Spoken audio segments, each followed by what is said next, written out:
রাষ্ট্রপতির পদত্যাগের বিষয়ে কিছু জানেন না জাতীয় সংসদের স্পিকার হাফিজ উদ্দিন আহমদ বীর বিক্রম। তিনি জানান, রাষ্ট্রপতি পদত্যাগ করলে সাংবিধানিক প্রক্রিয়ায় স্পিকার ভারপ্রাপ্ত রাষ্ট্রপতি হিসেবে দায়িত্ব পালন করবেন। রাষ্ট্রপতি পদ থেকে মোহাম্মদ শাহাবুদ্দিনের পদত্যাগের গুঞ্জন চলাকালে সফর সংক্ষিপ্ত করে দেশে ফিরে শাহজালাল আন্তর্জাতিক বিমানবন্দরে এসব কথা বলেন জাতীয় সংসদের স্পিকার। এই মাসে 19 তারিখে ব্যাংককে গিয়েছিলাম আমার মেডিকেল চেক আপের জন্যে।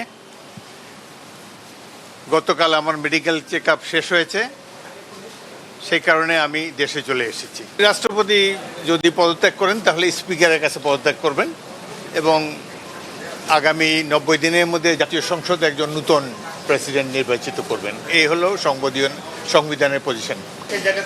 এটা তো অনুমান নির্ভর প্রশ্ন, সুতরাং উনি কি করবেন না করবেন আমি জানি না। রাষ্ট্রপতি দেশের প্রথম ব্যক্তি, এটা একটা ট্র্যাডিশনালি বাংলাদেশের সংবিধানে লেখা আছে, যখন রাষ্ট্রপতি পদত্যাগ করে তখন অ্যাক্টিং স্পিকার হিসেবে অ্যাক্টিং রাষ্ট্রপতি হিসেবে স্পিকার দায়িত্ব পালন করেন, বাট মূল রাষ্ট্রপতি নির্বাচন করে জাতীয় সংসদ, সেটা 3 মাসের মধ্যে করতে হয়। এটা হলো সংসদ পজিশন। Thank you.